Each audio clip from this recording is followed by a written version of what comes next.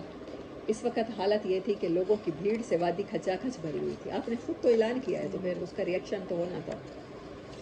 عاص نے پوچھا، کہاں کا ارادہ ہے؟ لوگوں نے کہا، یہی خطاب کا بیٹا مطلوب ہے جو بے دین ہو گیا ہے. عاص نے کہا، اس کی طرف کوئی راہ نہیں. یہ سنتے ہی لوگ واپس چلے گئے. یعنی ان کا قبائلی سسٹم اتنا مضبوط تھا کہ کوئی شخص بھی کہہ دیتا تھا نا کہ میری پناہ میں ہے تو اس کو پھر کچھ نہیں کہتے تھا. ابن اسحاق کی ایک روایت ہے کہ واللہ ایسا لگتا تھا گویا وہ لوگ ایک کپڑا تھے جس کے اوپر سے جھٹک کر پھینک دیا گیا. جس کے اوپر سے یعنی کپڑے کی طرح اکٹھے ہو کے یا شاید کی مکھیوں کی طرح میرے اوپر آیا اور میں نے بس وہ حضرت عاص کی بات سے چھٹ گئے لوگ.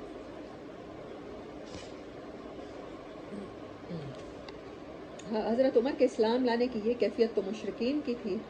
باقی رہے مسلمان تو ان کے حال کا اندازہ اس بات سے ہو سکتا ہے کہ ابن عباس سے روایت ہے کہ میں نے عمر بن خطاب سے دریافت کیا کہ کس وجہ سے آپ کا لقب فاروق پڑا. تو انہوں نے کہا کہ مجھ سے 3 دن پہلے حضرت حمزہ مسلمان ہوئے رضی اللہ تعالیٰ عنہ.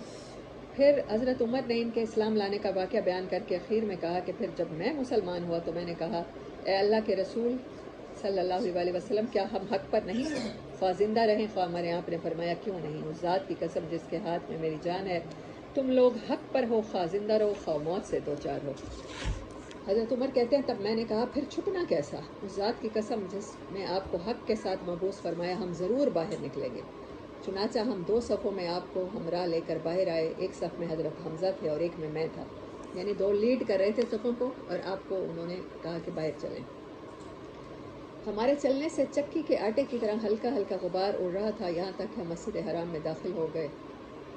حضرت عمر کا بیان ہے کہ قریش نے مجھے اور حمزہ کو دیکھا تو ان کے دلوں پر ایسی چوٹ لگی کہ اب تک نہ لگی تھی. اسی دن سے رسول اللہ صلی اللہ علیہ وسلم نے میرا لقب فاروق رکھ دیا. حضرت ابن مسعود کا ارشاد ہے کہ ہم خانہ کعبہ کے پاس نماز پڑھنے پر قادر نہ تھے یہاں تک کہ حضرت عمر نے اسلام قبول کیا. حضرت صہیب رومی کا بیان ہے کہ حضرت عمر کے اسلام لانے سے اسلام پردے سے باہر آیا. اس کی اعلانہ دعوت دی گئی. ہم حلقے لگا کر بیت اللہ کے گرد بیٹھے، بیت اللہ کا طواف کیا اور جس نے ہم پر سختی کی اس سے انتقام لیا اور اس کے بعض مظالم کا جواب دیا. حضرت ابن مسعود کا بیان ہے کہ عمر نے اسلام قبول کیا، تب سے ہم برابر طاقتور اور باعزت رہے. اللہ اکبر! اللہ ہمیں اسلام کے ذریعے عزت دے. آپ نے فرمایا کہ اللہ اسلام کو عمر کے ذریعے عزت دے. کیا بات ہے!